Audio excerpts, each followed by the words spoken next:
신약 147면 정도에 있습니다.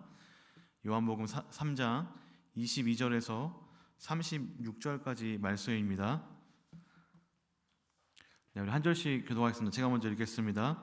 그 후에 예수께서 제자들과 유대 땅으로 가서 거기 함께 유하시며 세례를 베푸시더라. 요한도 살렘 가까운 에논에서 세례를 베푸니 거기 물이 많음이라. 그러므로 사람들이 와서 세례를 받더라. 요한이 아직 옥에 갇히지 아니하였더라. 이에 요한의 제자 중에서 한 유대인과 더불어 정결 예식에 대하여 변론이 되었더니 그들이 요한에게 가서 이르되 라비여, 선생님과 함께 요단강 저편에 있던 이 곧 선생님이 증언하시던 이가 세례를 베푸매 사람이 다 그에게로 가더이다. 요한이 대답하여 이르되 만일 하늘에서 주신 바 아니면 사람이 아무것도 받을 수 없느니라. 내가 말한 바 나는 그리스도가 아니요 그의 앞에 보내심을 받은 자라고 한 것을 증언할 자는 너희니라. 신부를 취하는 자는 신랑이나 서서 신랑의 음성을 듣는 친구가 크게 기뻐하나니 나는 이러한 기쁨으로 충만하였노라. 그는 흥하여야 하겠고 나는 쇠하여야 하리라 하니라. 위로부터 오시는 이는 만물 위에 계시고 땅에서 난 이는 땅에 속하여 땅에 속한 것을 말하느니라. 하늘로부터 오시는 이는 만물 위에 계시나니 그가 친히 보고 들은 것을 증언하되 그의 증언을 받는 자가 없도다. 그의 증언을 받는 자는 하나님이 참되시다는 것을 인쳤느니라. 하나님이 보내신 이는 하나님의 말씀을 하나니 이는 하나님이 성령을 한량없이 주심이니라. 아버지께서 아들을 사랑하사 만물을 다 그의 손에 주셨으니 우리 함께 읽겠습니다. 아들을 믿는 자에게는 영생이 있고 아들에게 순종하지 아니하는 자는 영생을 보지 못하고 도리어 하나님의 진노가 그 위에 머물러 있느니라. 아멘. 설 명절 여러분들 잘 보내고 오셨나요? 네. 다들 얼굴이 다들 이렇게 핀 것 같습니다. 이렇게 윤기가 나는 것 같고, 저도 많이 먹어가지고 이렇게 조금 쪼이더라고요, 목이. 그래서 또 우리 다음 주에는 또 열심히 또 다이어트를 다시 시작하는 한 주가 되면 좋을 것 같습니다. 오늘 말씀을 시작하기 전에 제 친구 한 명을 소개하고 말씀을 들어보려고 합니다. 저에게는 이제 대학교 때부터 지내온 친한 친구, 거의 한 15년지기 친구가 있습니다. 재현이라고 하는데요. 같은 대학, 같은 과를 나왔고, 그리고 그 친구도 지금 저기 부산에서 목사를 하고 있습니다. 또 웃긴 거는 같이 군대도 갔습니다. 그 친구도 저랑 같이 장교로 갔다 오고, 또 너무나 놀라운 거는 신대원도 같이 나오고 심지어 같은 반을 또 그렇게 지냈습니다. 이번에 그래서 올 연말에 저희 교회에 이제 교구 목사님 자리가 한 자리 나가지고 제가 이제 친구한테 전화를 걸어서 야 재현아 우리 교회 와라 이렇게 얘기하니까 그 친구가 똑같이 저한테 얘기하더라고요. 야 우리 교회도 자리 났으니까 네가 와라. 서로 네가 서울로 와라, 네가 부산으로 와라 이렇게 옥신각신했던 그런 일이 있었습니다. 서로 안 가기로 했어요. 예. 심지어 그 친구랑 저랑은 그 목사 안수도 같은 해에 받고 그리고 결혼도 같은 해에 하고 첫째도 저랑 같이 나왔던 그런 아주 살가운 친구인데 사실 미안하지만 연락 안 한 지 한 3개월 됐습니다. 원래 친한 친구들끼리 연락 잘 안 하잖아요. 네. 그 친구의 결혼 에피소드를 하나 얘기하려고 합니다. 그 친구에 대한 우리 재현이가 결혼을 어떻게 했는지. 그 친구는요 이제 소개팅을 매주 했던 친구예요. 매주 소개팅을 하고 매주 실패했던 그런 친구였습니다. 3번을 못 가더라고요. 생긴 건 약간 그 탐 크루즈, 약간 그 낙타같이 생겨가지고 그런 코가 큰 친구인데 매주 이 소개팅을 실패하고 왔던 그 친구가 있어. 맨날 이렇게 주눅이 들었었는데 하루는 제 룸메이트 형님의 처형이 아직 시집을 못 가고 있다. 근데 대구에 있다 이런 얘기를 하는 거예요. 그래서 내가 그러면 혹시 우리 재현이 맨날 소개팅 하는데 한번 소개시키는 거 어떻겠냐 해가지고 그 룸메이트 형님의 처형과 그리고 이제 제가 이제 주선자가 되어가지고 이제 그분과 이제 제 친구 재현이를 소개를 시켜줬습니다. 가지고 막 저희도 막 정보를 막 캐내가지고 막 좋아하는 게 뭔지, 뭐 대구에 맛집이 어디 있는지, 언제 몇 시에 연락하는 게 좋은지 이런 거를 막 서로 정보를 막 공유해줬던 그런 기억이 납니다. 그 친구가 11월 달, 그러니까 저희 집사람 만나는 것보다 더 늦게 만났어요. 거의 12월 달쯤에 만났는데 놀라운 거는 그 이듬해, 그 다음 해 3월 달에 결혼을 했습니다. 그러니까 거의 뭐 4개월 만에 결혼을 한 거예요. 저는 뭐 큰일 나는 줄 알았습니다. 얘네가 왜 이렇게 빨리 결혼을 하나 막 이렇게 했는데 너무 좋아가지고 그렇게 빨리 결혼을 하던 거예요. 저도 저희 집사람이랑 거의 한 8개월 만에 결혼했는데 더 빨리 결혼했던 그런 친구였습니다. 웃긴 건 그 친구도 지금 계시는 사모님이 4살 연상이고 저도 저희 집사람이 4살 연상 가지고 거기는 8호, 그러니까 사모님들끼리는 8호고 저희는 둘 다 8구인 그런 아찔한 상황이 연출되어 있는데요. 저와 이제 그 룸메이트 형의 그 재현이를 결혼시키고 또 사실 약간 뭐 노처녀 얘기를 좀 이렇게 하긴 마음대로 했습니다. 이렇게 나이가 어느 정도 든 그 처형을 이렇게 시집 보내는 그런 일을 통해서 얼마나 저희가 기뻤는지 좋았는지 모릅니다. 저도 축의금을 어마어마하게 또 하고 또 그 친구도 결혼 때 축의금을 또 많이 했는데 그러한 기쁨의 표현으로서 제가 이렇게 표현했던 것이죠. 오늘 말씀에도 이 결혼과 또 신랑의 친구의 기쁨으로써 표현한 오늘 말씀을 봤습니다. 바로 세례 요한과 예수님에 대한 이 이야기인데요. 오늘 이 세례 요한은요, 신랑 되신 예수 그리스도와 신부된 이스라엘 백성들 혹은 이 땅의 교회를 이렇게 소개시켜주는 그 결혼식을 주선하고 그 결혼식을 섬기는 그러한 들러리로서 신랑의 친구로서 자신을 소개하고 있습니다. 우리 함께 말씀 29절과 30절 말씀 한번 읽어보도록 하겠습니다. 29절과 30절입니다. 우리 함께 한 목소리로 읽겠습니다. 시작. 신부를 취하는 자는 신랑이나 서서 신랑의 음성을 듣는 친구가 크게 기뻐하나니 나는 이러한 기쁨으로 충만하였노라. 그는 흥하여야 하겠고 나는 쇠하여야 하니라. 나는 이러한 기쁨으로 충만하였도다. 또 그는 흥하여야 된다. 이런 고백을 했던 세례 요한의 이야기를 우리 함께 살펴보도록 하겠습니다. 오늘 말씀은 이제 장소의 이동으로부터 시작됩니다. 그러니까 그 전에는 바로 직접 말씀은 이제 니고데모와 예수님이 만났었죠. 근데 어디서 만났냐면 성전이 있었던 그 이스라엘의 수도 남유다의 수도 예루살렘에서 이 만남이 있었습니다. 근데 지금 오늘 말씀은 이제 그 성전에서 이 예루살렘에서 조금 벗어나서 유대 땅으로 예수님이 나오십니다. 전후 문맥 정황상 아마 예수님은 사마리아를 향해서 그리고 사마리아를 넘어 또 자신의 고향 나사렛 쪽으로 갈릴리 쪽으로 가셨던 것 같아요. 그래서 오늘 말씀에는 이 에논과 살렘이라는 그 도시명이 나오는데 사실 지금 오늘날에는 정확히 어딘지는 모르나 아마 유추하기로는 예루살렘에서 벗어나 이제 아마 사마리아로 들어가는 그 초입이지 않을까라는 그러한 생각을 할 수 있습니다. 22절과 23절을 보면은 이 물이 많은 곳에서 예수님의 친척이기도 한 세례 요한이 세례를 베풀고 있었고 또 거기서 멀지 않은 곳에서 예수님이 이제 자신의 제자들과 함께 다른 사람들에게 또 동일하게 세례를 베푸는 그러한 모습을 볼 수 있습니다. 여러분들 4장 2절을 보면은 근데 그 당시에 예수님은 세례를 베풀지 않았고 제자들이 예수님의 이름과 그 권능으로 세례를 베풀었던 것으로 보입니다. 사실 이 세례는요 우리가 생각하는 그냥 물을 이렇게 머리에 묻히는 그런 세례가 아니라 이 당시의 세례는 여러분들 성경에 아마 있을 겁니다. 다 뭘로 표현됐냐면 침례라고 이렇게 표현되어 있어요. 그러니까 우리 여러분 침례교 아시죠? 침례교들은 그 침례식 세례식 할 때 다 어디 가냐면은 그 목욕탕으로 갑니다. 아니면은 교회 안에 그 침례하는 성소가 따로 있어요. 그래서 뭐 저기 이동호 목사님 계시는 저기 무슨 교회죠? 잘 그럼 모르시죠 여기. 그런데 가면은 뭐 침례소가 따로 있습니다. 이게 몸을 담갔다가 뺄 수 있는 그러한 침례하는 장소가 있었고 아마 이 당시에도 그런 요단 강가에서 예수님이 그 침례 받으셨던 것처럼 그러한 동일한 비슷한 장면을 연출하고 있지 않았을까라는 것을 볼 수 있습니다. 아시겠지만 여러분들 이미 세례 요한은 그 이름 세례처럼 일찌감치 세례를 베풀고 심지어 예수님에게도 그 세례 침례를 베풀었던 그러한 사람이었습니다. 메시아의 오심을 선포했던 사람이죠. 말라기서 3장 1절과 이사야서 40장 3절을 보면은 이 세례 요한이 어떤 사람인지에 대해서 이야기를 하고 있습니다. 우리 함께 말라기 3장 1절과 이사야서 40장 30절 한번 읽도록 하겠습니다. 함께 읽겠습니다. 시작. 만군의 여호와가 이르노라. 보라, 내가 내 사자를 보내리니 그가 내 앞에서 길을 준비할 것이요 또 너희가 구하는 바 주가 갑자기 그의 성전에 임하시리니 곧 너희가 사모하는 바 언약의 사자가 임하실 것이라. 네, 이사야서 한번 40장 볼게요. 함께 읽겠습니다.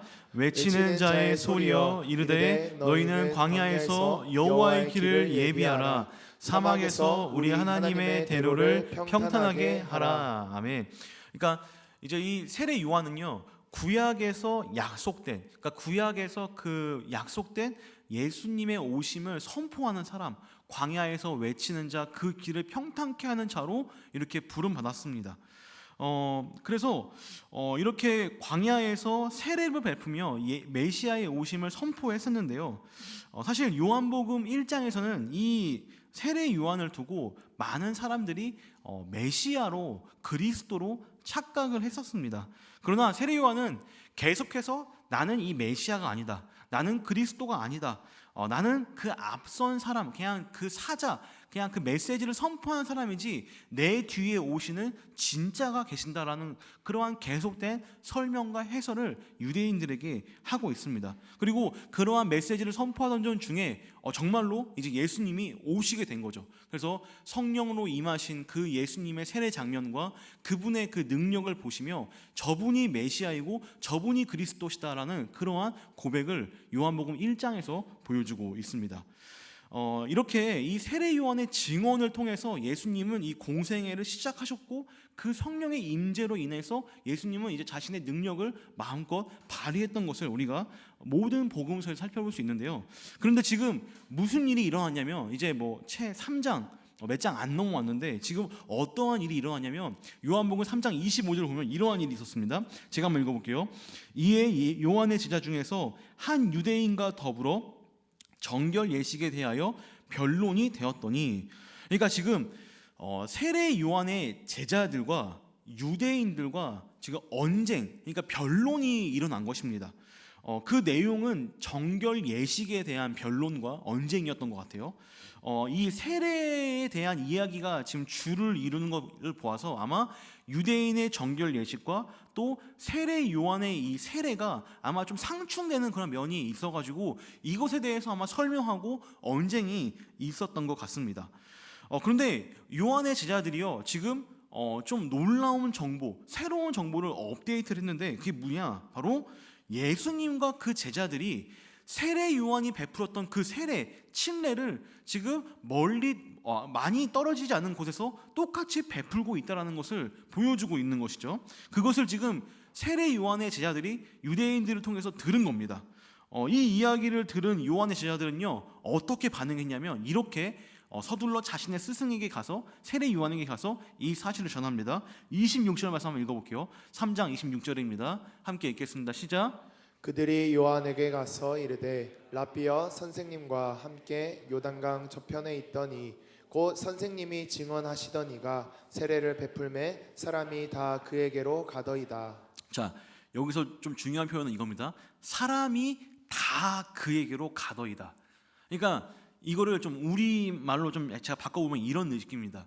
지금 우리 집에 오는 손님이 다 지금 옆집으로 가고 있어요. 지금 우리에게로 찾아오는 많은 사람들이 우리를 떠나서 다른 데로 가고 있습니다.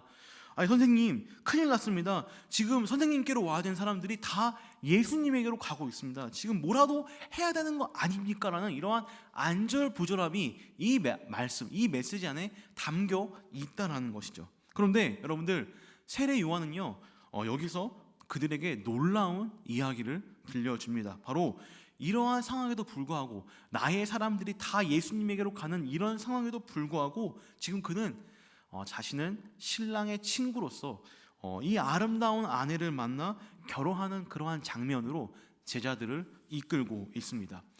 저는 오늘 말씀을 통해서 이 말씀 속에 등장한 이 세 명의 인물을 가지고 좀 우리들의 삶에 한번 적용을 해보고자 합니다. 오늘 말씀에 이제 세 명의 인물이 등장하는데요. 첫 번째로는 제가 이제 순서를 얘기할게요. 유대인과 그리고 세례 요한의 제자들, 그리고 세례 요한, 이 세 명의 인물들이 등장합니다. 맨 처음에 만난 건 누구와 누구였죠? 언쟁하고 변론했던 유대인과 세례 요한의 제자들이었고, 여기서 이야기를 들어온 세례 요한의 제자들이 이제 자신의 스승인 세례 요한을 만나 했던 이야기. 그리고 오늘 우리가 좀 길게 말씀을 읽었습니다만 오늘 말씀의 이제 후반부는 아마 세례 요한의 고백이기도 하면서 오늘 말씀을 썼던 이 요한복음의 저자인 사도 요한의 그러한 메시지이긴 한데 좀 뭐 지금 분별력이 좀 이렇게 분분합니다.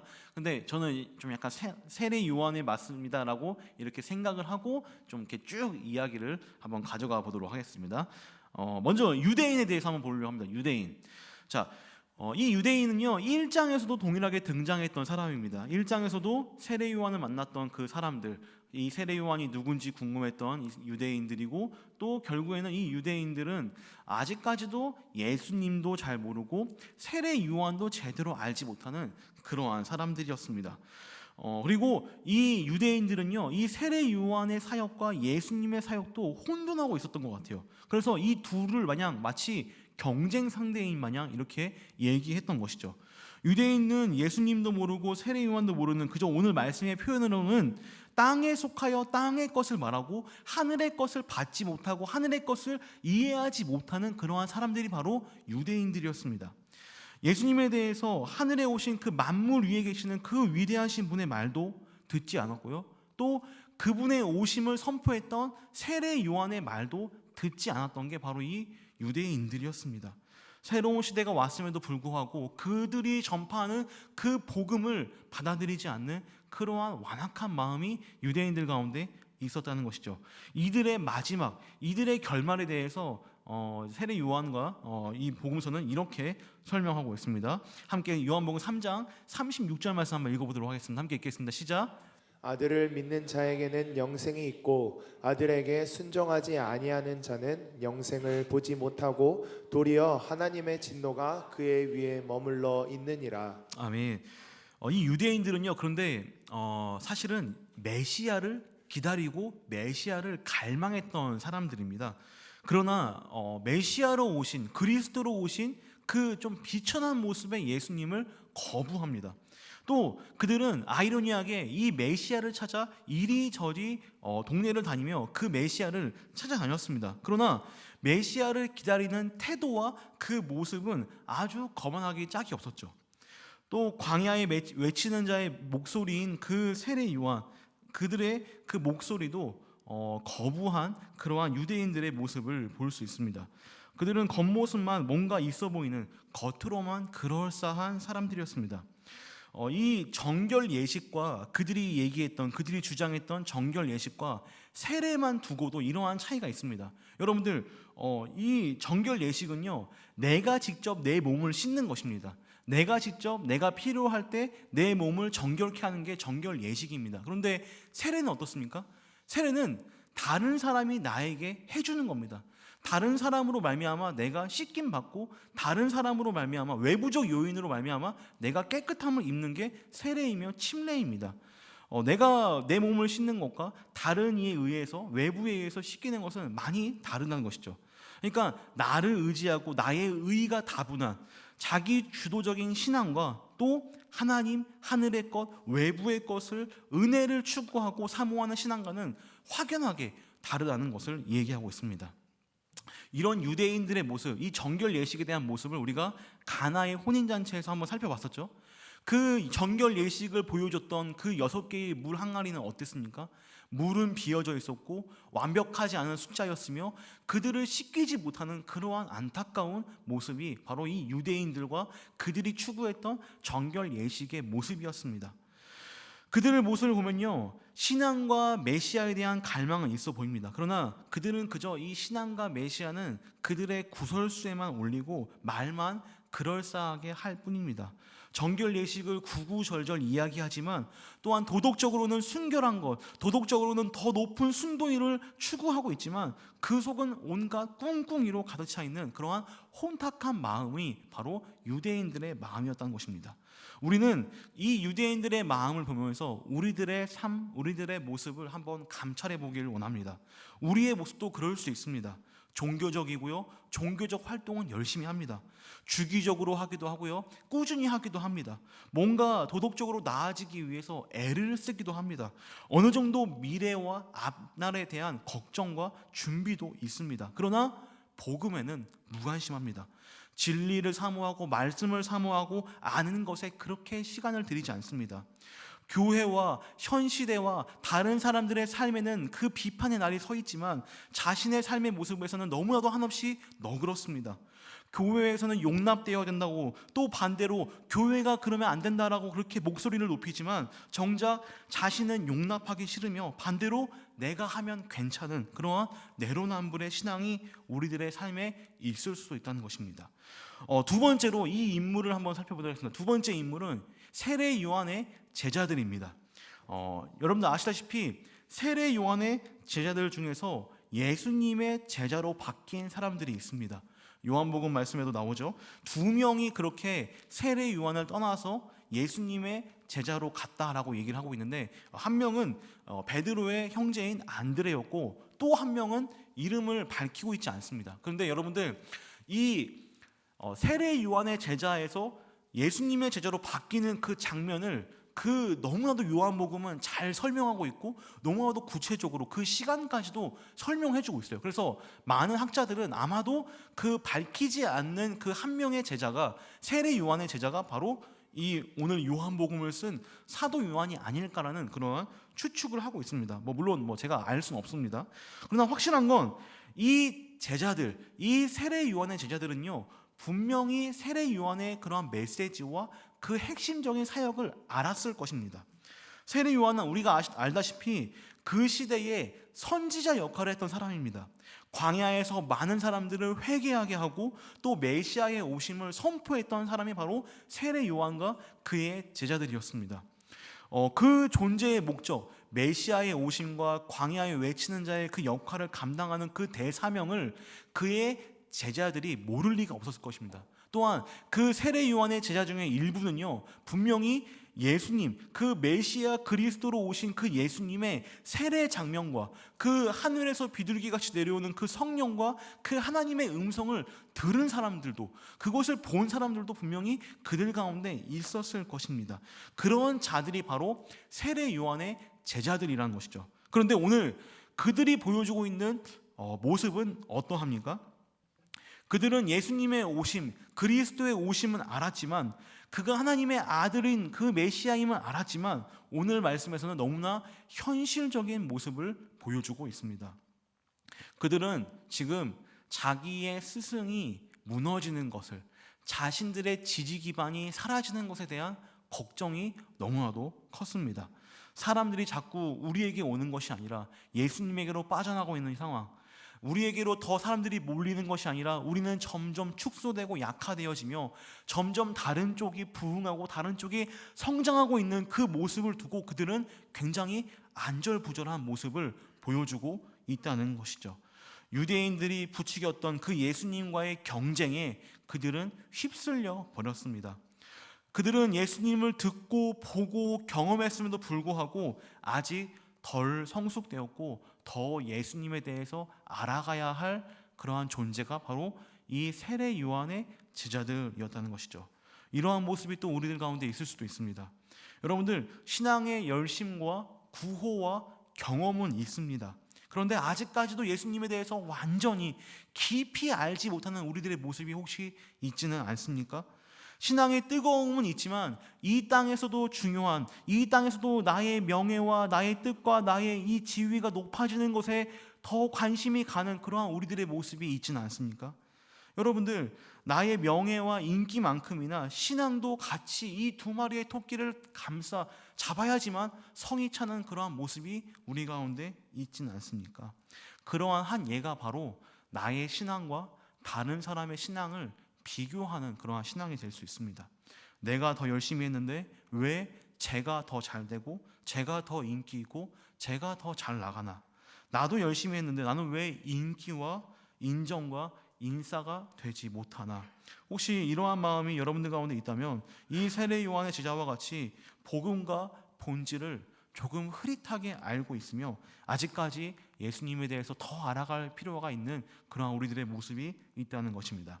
자, 이러한 모습 속에서 이제 우리는 세례 요한, 마지막으로 세례 요한의 모습을 좀 우리가 참고하면서 바른 신앙과 또 우리가 지향해야 할 신앙의 모습이 무엇인지 한번 살펴보도록 하겠습니다.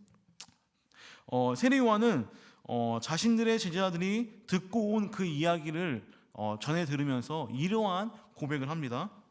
우리 함께 27절 말씀 한번 읽어보도록 하겠습니다. 27절, 3장 27절입니다. 함께 읽겠습니다. 시작. 요한이 대답하여 이르되 만일 하늘에서 주신 바 아니면 사람이 아무것도 받을 수 없느니라. 자, 요한이 어떻게 대답했냐면 하늘에서 나에게 주지 않으면 나는 사람은 아무것도 받을 수 없다라는 이러한 고백을 합니다. 내가 받은 것은 다 하나님께로 온 것이다. 이러한 고백인 것이죠. 사람이 뭔가 할 수 있는 것은 하늘이 허락해야지. 그러니까 하늘의 뜻 하나님이 허락해야지 내가 뭔가 할 수 있다라는 것입니다. 이것을 아는 자가 사실 진정한 겸손을 아는 자입니다. 나에게 오던 사람들이 예수님에게로 간다. 이것에 대해서 세상의 눈은요 실패한 것이고 나는 약해지는 것이고 또 나는 지는 것으로 보이지만 사실 하늘의 시각, 하나님의 뜻과 그 하늘의 시각에서는요 이 나라가 더 부강해지는 것이고 풍성해지는 것이고 진정한 기쁨으로 나아가는 것입니다. 그의 겸손은 여기서 멈추지 않습니다. 자신에게 오던 사람들이 이제 발걸음을 예수님으로 향하게 되는 것을 세례 요한은 이것을 결혼식의 장면으로 표현하고 자신의 마음을 이렇게 표현합니다. 여러분, 세례 요한은요 사실 결혼을 안 했던 그런 사람입니다. 그는 광야에서 홀로 지냈던 사람입니다. 나이가 뭐 예수님과 6개월 차이가 나니까 뭐 예수님과 나이 차이가 얼마 나지 않았던 그런 사람이죠. 또 그가 이렇게 이런 결혼식의 장면으로 이 예수님을 표현했던 것은요 그 당시에 이 유대인들 가운데 이 메시아를 갈망했던 그 사상에 대해서 좀 알아볼 필요가 있습니다. 이 예수님의 오심, 그러니까 메시아의 오심에 대해서 이 유대인들은 마치 신랑이 우리를 찾아오는, 그러니까 나는 신부인데 신랑이 언젠가 나를 찾아와서 나와 결혼해 줄 것이다라는 그러한 개념으로 이 메시아의 도래, 이 그리스도의 오심을 갈망했었다고 합니다. 근데 이 세례 요한은 이 점을 잘 파악해가지고 너희들에게 정말로 왔던, 너희들에게 지금 진짜 신랑으로 오신 분이 예수 그리스도임을 지금 설명하고 있는 것이죠. 그래서 이 예수 그리스도, 메시아로 오신 그 신랑 되신 예수 그리스도와 신부된 너희 이스라엘 백성들, 그리고 우리 오늘날의 교회가 될 수 있는 이 만남이 진정한 결혼식으로서 나는 이 둘의 만남으로서 충분히 기쁨을 누리고 나는 이것으로만으로도 충분하다라는 것을 지금 설명하고 있습니다.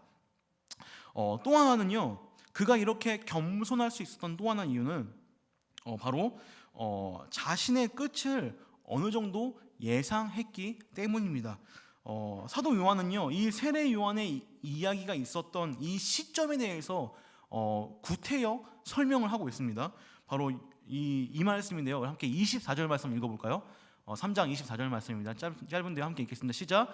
요한이 아직 옥에 갇히지 아니하였더라. 자, 여러분들 요한이 옥에 갇히고 나서 어떤 일이 있었냐면 얼마 되지 않아서 바로 죽임을 당합니다.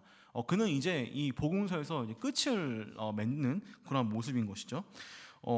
그래서 아마 이 사도 요한은요, 그가 아직 잡히기 전이라는 그러한 일을 얘기해 주고 있던 것 같습니다.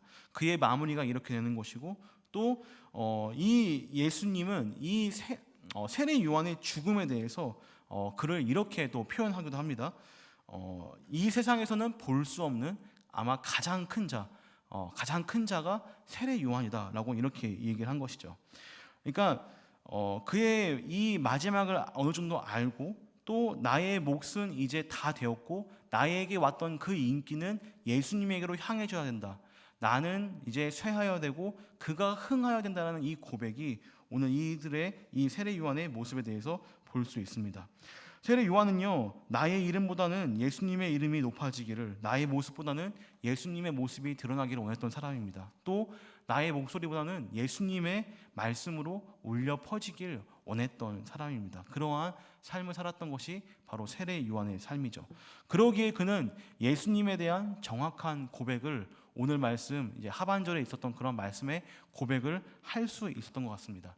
내가 어떤 사람인지 정확히 알고 내가 언제 마무리되는지 어느 정도 짐작을 하고 있으며, 또 예수님에 대해서 내가 정확히 알고 있을 때, 그분의 위엄을 내가 온전히 파악했을 때에 이렇게 그는 흥하고 나는 쇠하여야 한다라는 고백을 했던 것처럼 보일 수 있습니다. 여러분들 말씀을 정리하겠습니다. 우리는 어떤 사람과 가장 비슷한 것 같습니까? 유대인처럼 예수님과 세례 요한의 그 메시지들, 말씀에 대해서 전혀 무관하고 그냥 도덕적인 행위, 도덕적인 관심만 있는 모습들, 혹은 세례 요한의 제자처럼 아직까지 예수님을 더 알아가야 되는, 아직까지 그분의 위엄과 그분의 존재에 대해서 더 파악을 해야 되는 그러한 사람들입니까? 아니면 오늘 말씀의 이 세례 요한처럼 정말로 예수님이 어떠한 분인지를 잘 알고 또 내가 어떤 사람인지를 인지하며 그 하나님과 예수 그리스도의 놀라움, 그러한 것들을 잘 아는 그러한 사람들입니까? 여러분들, 오늘 우리가 이제 결단하며 나아갈 텐데요, 이 여러분들의 삶 가운데 있었던 예수님과의 경험들, 또 추억들을 잘 되살려서 정말로 많은 사람들에게 이 예수님의 기쁨을 전하며 또 하나님의 사랑을 온전히 누릴 수 있는 그런 우리 라이프캐쳐 여러분들이 되시길 주님의 이름으로 축원드립니다. 우리 이 시간 함께 일어나서 우리 함께 찬양하겠습니다. 나는 주를 섬기는 것에 후회가 없습니다.